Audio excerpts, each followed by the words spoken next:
Bienvenue dans ce nouveau numéro de Station Europe. On va parler éducation, culture, cinéma. L'Europe a-t-elle une politique culturelle? On en parle avec Frédéric Socher, réalisateur belge exilé à Paris, et avec Monica Semedo, députée européenne. Voici Station Europe.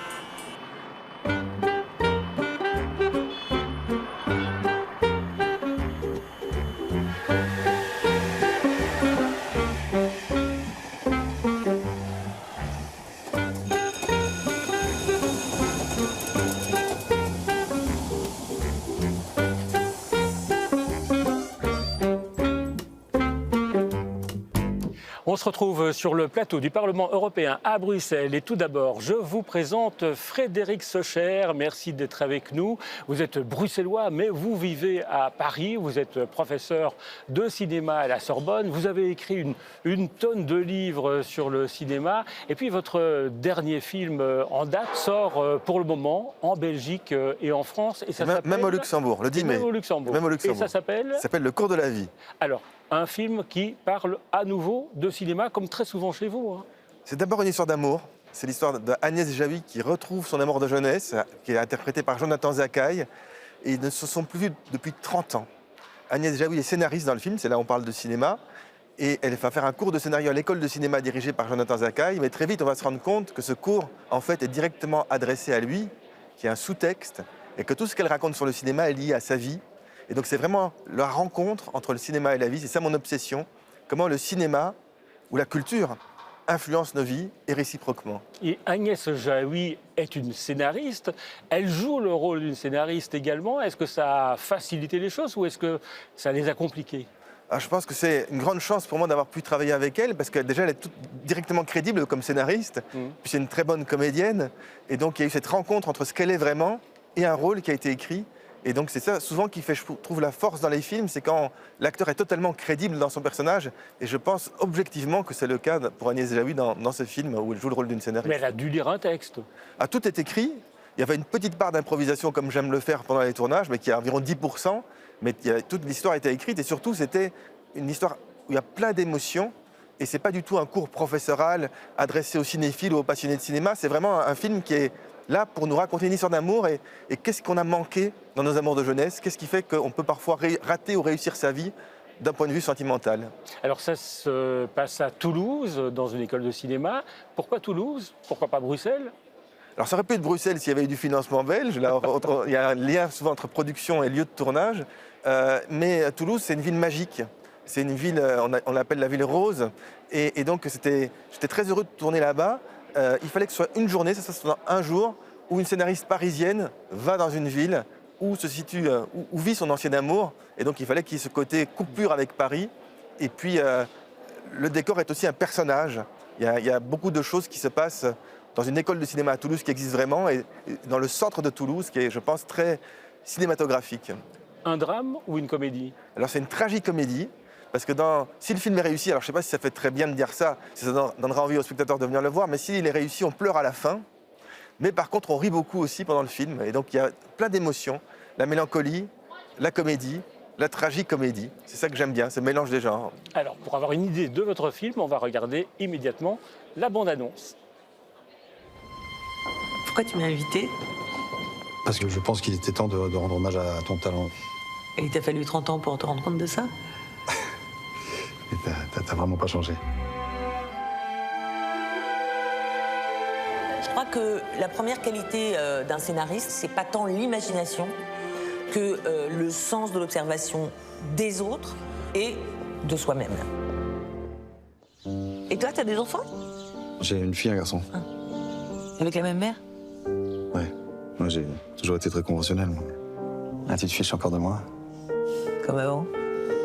À nous. Ah, j'ai vécu avec elle pendant 5 ans. Elle est au courant, Céline? Non. Tu saignes du nez? Oh merde. Attends, là, j'étouffe là.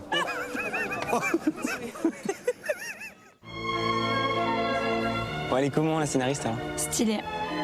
Pour les personnages, il faut aimer leurs défauts, leurs faiblesses comme leurs qualités. Peut-être même encore plus leurs défauts.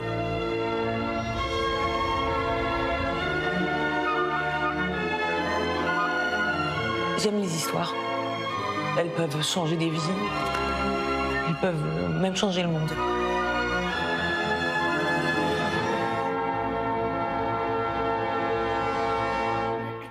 Retour sur notre plateau au Parlement européen à Bruxelles et Monica Semedo nous a rejoint. Merci d'être avec nous. Vous êtes députée européenne dans le groupe Renaissance. Vous êtes luxembourgeoise.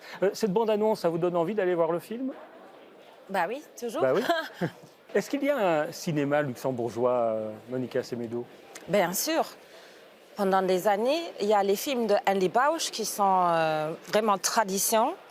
Même les gens dans la rue, ils disent, ils font des cotations.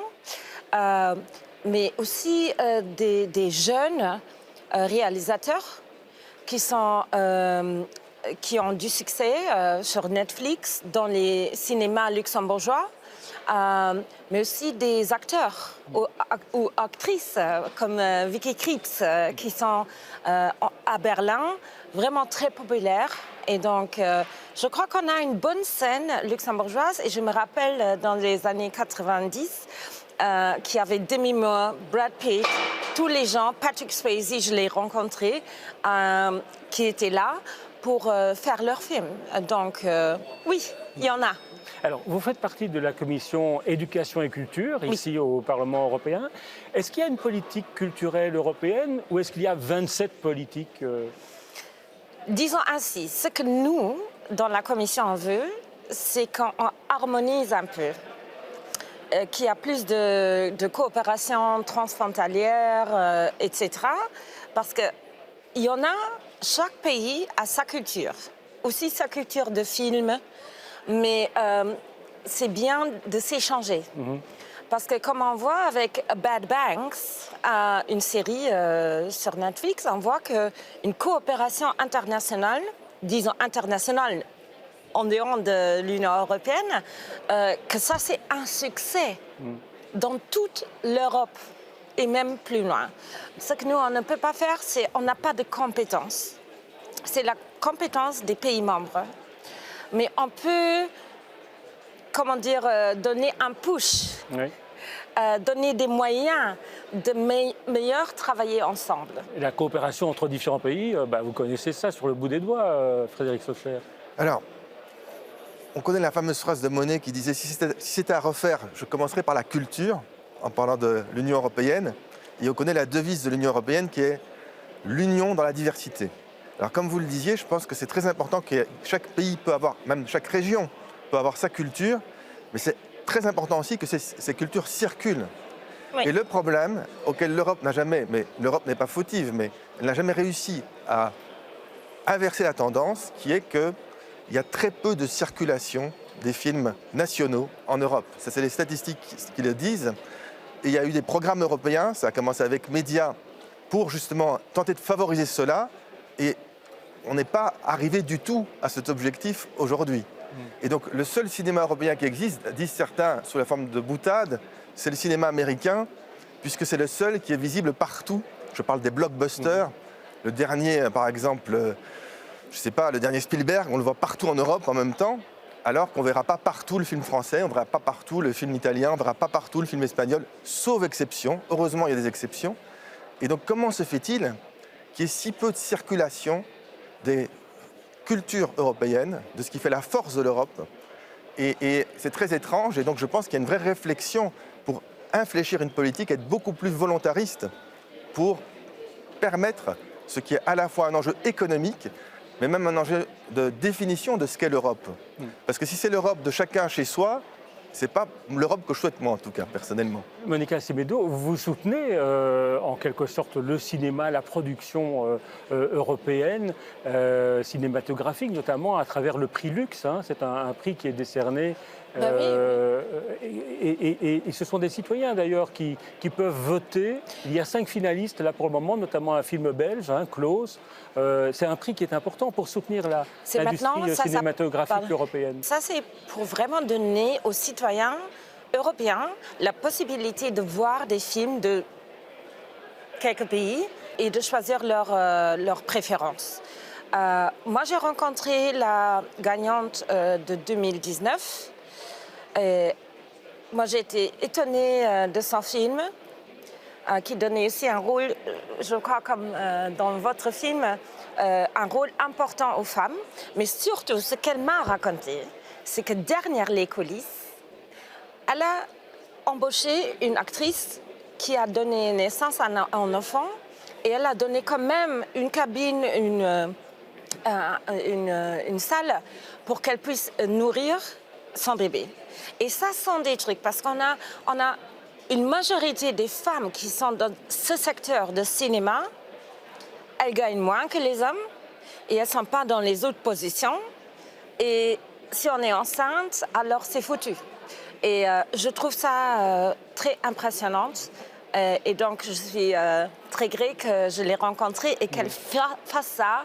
Et j'espère que d'autres vont faire ça pour les actrices qui ont donné un an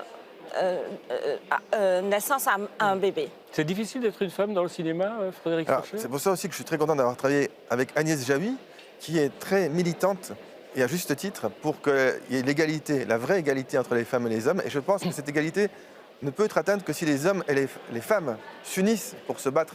Ce n'est pas uniquement une question de femmes, c'est une question d'hommes et de femmes ensemble. Et dans le cinéma, c'est vrai qu'elle trouvait, et elle a raison, qu'il y a trop peu de rôles donnés à des femmes de plus de 50 ans.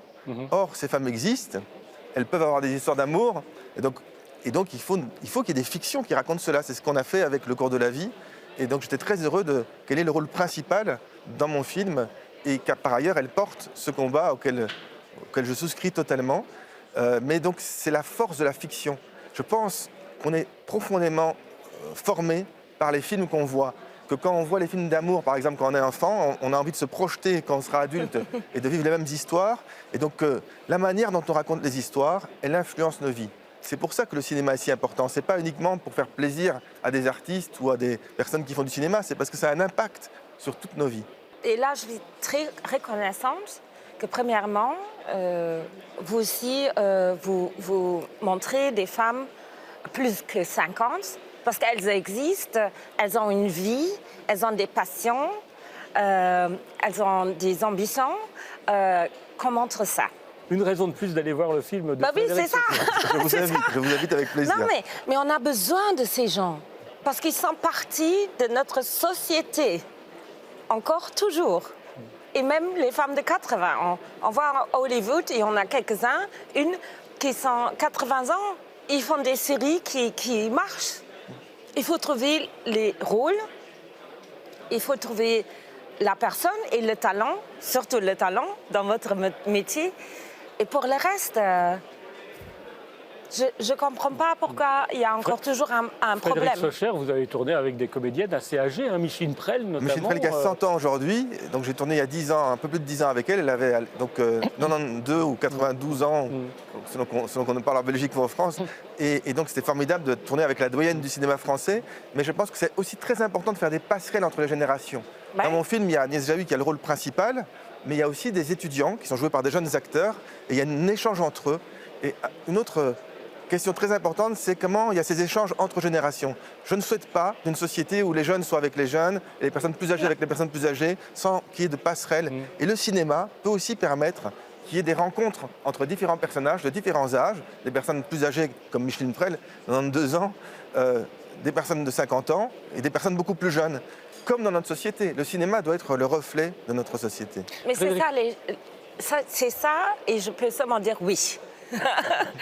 Frédéric Socher, on parlait de l'aide au cinéma européen. Le cinéma européen bénéficie quand même d'un statut tout à fait particulier grâce à l'exception culturelle qui permet effectivement aux États de subventionner le cinéma. Ça n'existe pas aux États-Unis, par exemple. Non, bon, c'est vraiment une spécificité de l'Europe, c'est que chaque État peut avoir une politique en matière culturelle et en matière audiovisuelle et cinématographique grâce à cette notion qui est l'exception culturelle. C'est la phrase de Jacques Delors à l'époque quand il était président de la Commission qui disait « l'audiovisuel n'est pas une marchandise comme les autres ». C'est-à-dire que bien sûr il y a un enjeu économique qui est très important pour les emplois par exemple, mais il y a aussi un enjeu culturel, et c'est les deux ensemble. Donc il faut aborder la question à la fois d'un point de vue économique et d'un point de vue culturel.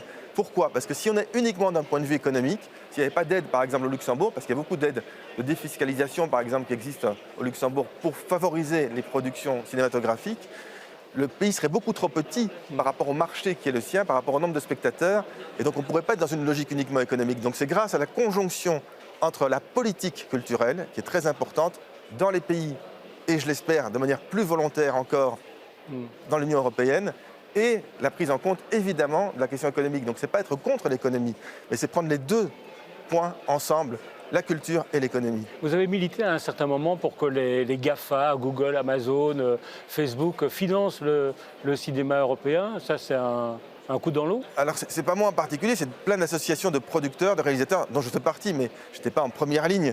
Mais non, au contraire, là, maintenant, les plateformes, par exemple, doivent investir. Par exemple, en France, ils doivent investir un pourcentage de leur chiffre d'affaires dans les productions françaises. Et ça me paraît très bien, puisqu'ils bénéficient d'un marché, donc elles participent aussi à la production de ce pays ou de ce marché. Et ces plateformes, vous les voyez comme une concurrence, vous? Je trouve qu'il y a des films et des séries formidables sur les plateformes et qu'il faut faire concilier, là encore, la salle de cinéma, parce que la salle de cinéma, ce qu'on vit en salle, c'est une expérience unique. Je pense que c'est même important d'un point de vue sociétal de pouvoir se réunir ensemble, de ne pas être chacun devant ses écrans individuellement. Et on n'a pas la même expérience dans une salle que devant son écran d'ordinateur ou devant son smartphone. Mais évidemment, c'est bien aussi qu'il y ait des plateformes, donc c'est l'un et l'autre, là aussi. Monica Semedo, je rappelle que vous êtes donc membre de la commission éducation et culture. L'éducation et la culture, c'est une manière d'alimenter, défendre la démocratie dans le monde? Bien sûr. On le voit avec le Lux Audience Prize. Il y a des films de différents pays qu'on peut voir.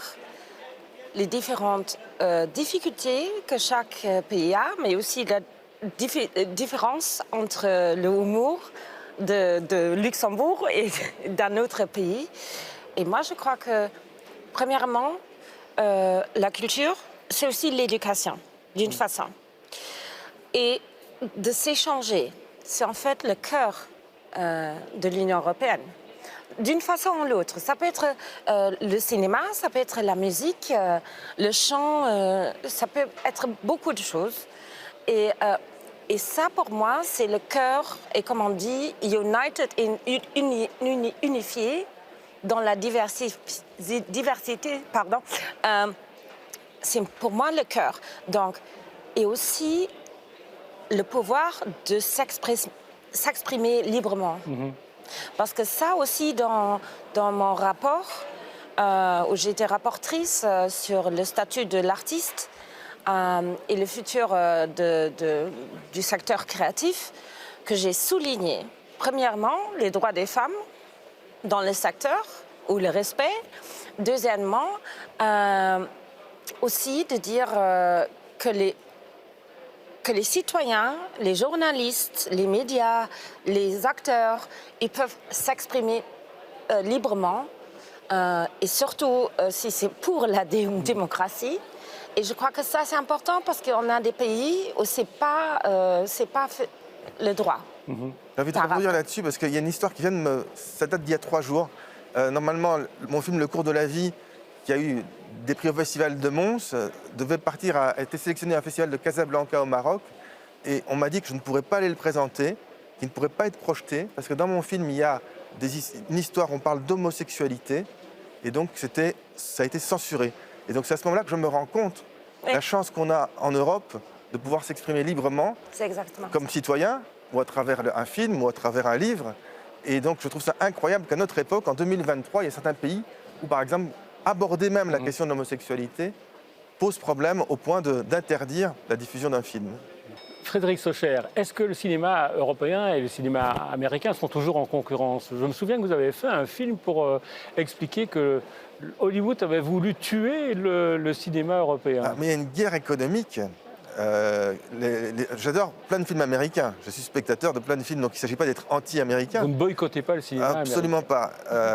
Mais pour moi, ce qui serait catastrophique, c'est qu'il n'y ait plus que le cinéma américain. Or, c'est ce qui se passe. C'est-à-dire que parfois, il y a un cinéma national, par exemple le cinéma italien, et à côté, il y a le cinéma américain, et tout le reste, je parle en termes de part de marché, c'est vraiment la marge. Et ce que je dis pour l'Italie est vrai pour la France, c'est vrai pour l'Espagne, est vrai pratiquement dans tous les pays d'Europe. Et donc là, il y a une vraie question. Comment se fait-il que le cinéma américain arrive à parler à toutes et tous, et que les cinémas nationaux européens, en général, parlent d'abord à leur public national et très peu ou pas du tout aux autres publics européens. Et donc je m'interroge là-dessus, sur la façon dont les films américains racontent des histoires, sur la façon dont les films français, par exemple, racontent des histoires. Et comment ne pas perdre son âme? C'est ce que... Alors, je laisse chacun apprécier, mais Luc Besson, par exemple, a voulu copier le modèle américain en faisant des studios EuropaCorp qui aujourd'hui ne fonctionnent plus, en faisant des films en anglais, en faisant des films à l'américaine avec Bruce Willis, par exemple. Donc, est-ce que c'est ça la voie? C'est-à-dire faire comme les Américains, mais en moins bien parce qu'il y aura moins d'argent? Ou est-ce qu'il y a une vraie spécificité des cinématographies européennes? Et donc, ce qu'on dit pour le cinéma, à mon avis, dépasse le cinéma. Parce que ce n'est pas uniquement une question corporatiste. Je pense que c'est très important d'avoir un imaginaire qui soit le nôtre et qui soit sur les écrans. Frédéric Socher, vous n'avez pas de problème d'argent. Vous êtes même parvenu à vous payer Vladimir Cosma pour la musique. Alors moi, je suis un cinéaste mendiant, puisque j'arrive à convaincre des personnalités comme Vladimir Cosma, qui est un très grand compositeur, de travailler sur mon film. Je ne vais pas vous dire pour quel salaire, mais de manière totalement, pas du tout de ce qu'il a l'habitude de faire. Pareil pour les acteurs principaux de la plupart de mes films. Donc j'espère un jour ne plus avoir à mendier pour faire des films. Mais heureusement, ils existent. Et donc la clé, c'est maintenant essayer de rencontrer le public. Et il n'y a rien de plus beau quand on fait un film, d'avoir des spectateurs qui sont émus, comme c'est le cas dans les avant-premières, par exemple, du Cours de la vie, où il y a plein de personnes qui viennent me voir en me disant « Agnès Jaoui, c'est moi, cette histoire d'amour, c'est la mienne ». Et donc si on arrive à transmettre les histoires, ben c'est déjà... Enfin, en tout cas, comme cinéaste, c'est formidable. À côté de vous, Frédéric Socher, 2 enveloppes avec une bonne question et une mauvaise question. Vous choisissez laquelle? La mauvaise, forcément. La mauvaise. Oui. Alors, vous la prenez, vous la lisez à haute voix. La mauvaise est en rouge, d'ailleurs. Et sans crainte. Alors, donc je la lis. Pourriez-vous imaginer un thriller qui se déroule au Parlement européen? Alors, il y a eu quelques livres, thrillers, des polars, avec le Parlement européen comme décor, notamment un livre qui s'appelle Les compromis de Maxime Caligaro, qui est un ancien député européen, un ancien assistant parlementaire plutôt. Donc s'il peut y avoir un livre, il peut y avoir un film. Après, je ne sais pas si c'est facile d'avoir l'autorisation de tourner un thriller au sein du Parlement européen, mais en tout cas, il y a tous les éléments, parce qu'il y a plein de personnalités différentes. Il peut y avoir des enjeux de pouvoir et aussi des combats politiques entre les différentes mouvances qui sont dans le Parlement. Il peut y avoir tous les liens avec l'économie, le lobbying, on parle beaucoup de ça, qui peut ou pas peser sur les décisions. Et puis il y a ce lieu incroyable qu'est Bruxelles, où on a toutes des personnes de l'Europe entière qui se retrouvent ici, avec toute la question des langues, une sorte de Babel moderne. Donc oui, c'est un appel à l'imaginaire. On pourrait même faire une série et plusieurs saisons, à mon avis. Oui. Un thriller, vous êtes d'accord? Oui, On attend votre scénario, Frédéric Socher. Un thriller au Parlement européen, vous voyez bien ça également? Bien sûr, ici... Il y a des côtés complotistes et tout ça. Non, mais on est 2000 personnes ensemble qui viennent de différents pays. Qui ont aussi une différente culture, disons culture, mais de façon de parler. Moi, comme luxembourgeoise, j'ai le grec, je parle 6 langues, donc c'est plus facile pour moi. Mais on ne voit pas maintenant, mais il y a plein de gens. On fait des négociations sur le couloir ou dans le bureau. Après, on a les votes. Les uns, ils disent oui. Auparavant, après, dans les votes, ils disent non. C'est un thriller. C'est un thriller. Et surtout aussi, et ça c'est pour moi, comme, parce que je suis nouvelle, bien que j'ai été dans les médias longtemps, donc je sais qu'est-ce que c'est la concurrence. Mais ici, c'est quand même aussi un jeu de pouvoir. À la fin, et on est presque à la fin, c'est un jeu de pouvoir. Je le vois, je le sens. Mais il y a aussi le côté personnel, où on fait des amitiés. où on peut confier. Et ça, j'adore aussi, qui te soutiennent. Donc, c'est un peu les deux. La balance n'est pas là.